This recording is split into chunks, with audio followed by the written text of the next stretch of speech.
Alright, so I wanted to test my Wacom tablet and my Vista PC to see if the My Font tool would work for Vista PC.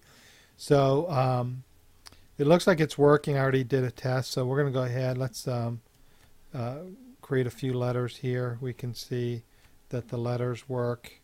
Um, so adding the letters is no problem. And again, you don't have to add letters. Those could be math symbols, or if you're using a different type of language like an Arabic, or even if you want to use a language that has some accents, if you need to put accents or different characters or whatever over the letters, you can do that as well.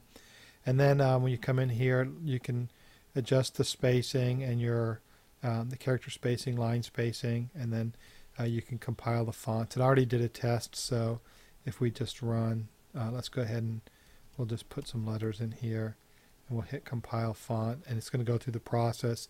It'll compile the font, and you'll be able to install it. So if you have a Vista PC, or if you have a Vista and it's a tablet PC, it looks like the application works fine.